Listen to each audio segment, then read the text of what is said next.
Godverdomme man, zo'n grote hond heb ik nog nooit gezien. En een meter breed. Dan hij daar op de straat gescheten. En ik zie dat per doorheen gelopen. Dan heb ik bij de voedsel het profiel hartstikke afgestreken vol zitten met hondenstront. Ik zeg goeie ding, ik pak de kettingzaag en ik trek de hond op elkaar. Dat zweer ik goed toch. Oh ja. Goedemorgen dames, ik kom even de kettingzaag halen, dan zie ik wel weg. Hoe heb je die van u? Wat trouwens, ik heb beide schoenzolen vol met hondenstront zitten. Oké. Of je die dadelijk even uit wilt pillen. Uitpirken, daar kan ik nog niet aan denken. Oh, Dat doe ik niet. moet ik dan maar allebei met 10 ontslaan? Ik zet de schoen in de gang neer. Goedemorgen, Catherine. Even een opmerking. De wagen van nou, die staat op mijn plaats. Ik ga geen erger. Maar dat komt niet maar voor. Nee, ik zet hem al aan de kant als ik dacht die bord aan de kant heb gezet. Oh nee, laat hem nou maar staan, maar de volgende keer sneeuw toch die remleidingen door, dat je godverdomme achterop in een andere vliegt. Maar toch snap ik niet richtig waarom je dat doet. Sorry. Ja, dat sorry, dat kunnen we aan het zeggen blijven, daar heb ik niks aan. Er staat een auto door en dan moet ik nacht naar binnen komen om te vragen of je dat ding alsjeblieft aan de kant wilt zetten. Ja, dit wordt als het goed is de laatste keer. Nou, dat zal Ja, wel. dan haal maar aan de weg Oh uit. ja, dat ik. Stom wief.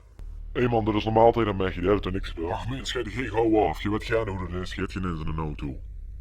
Dat is ook egal. Je moet gewoon een keer net als een kinderachtig over dat soort dingen. Je zet hem toch in het vak dan even. Goedemorgen allemaal. Oh nee, die treurt ook weer. Ik heb me toch wat meegemaakt, man. Ik was straks in het squashen. En de mens, die sprong met de rug door die route. Zeg, wacht eens even, druktemaker. Ik zit hier net met onze Jan te praten en dan vlieg ik al zo erin. Oh nee, sorry, dan praat verder. Ja, nou weet ik het niet meer wat ik het over had. Jan, waar je weet net over. Ja, nou, die mens viel door die route en dan kost hij kut Marco dat allemaal komen opvegen. Heerlijk zowat. Marco, is dat de klootzak die nou altijd opbelt? Voor die abonnementen? Ja. Ha, ken ik idee. Licht joh, die hebben je ook gebeld.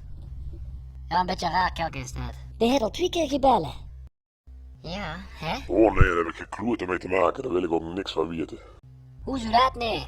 Omdat ik het roken zie, verdomme.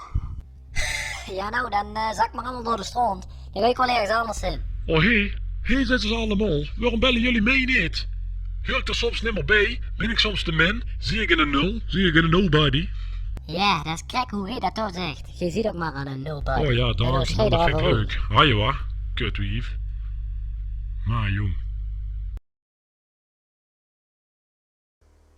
Ik snap dat niet anders. Ik heb alle schieven gedefragmenteerd. Heb je ook opnieuw opgestart? En loop je dan toch nog vast? Dat doet hij iedere skier als ik met Excel-bestanden in ging. Iedere skier. Ja, en zonder Excel-bestanden kan ik niks. Ja, dan leiden dan programma's zelf.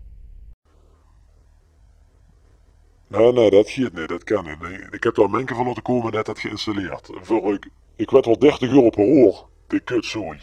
Oh, wat duur. Ja, is dat duur? Godverdamme dan een toekeer. Dan ga ik er maar vanaf nog in naar dat kutbedrijf en dan zal ik ze zeggen hoe dat daar zit. Of voor mijn 30 euro per uur. En wat heb ik gedaan? Die 2 bestanden in geïnstalleerd. Heb er 4 uur gezeten. Ja, kom zeg.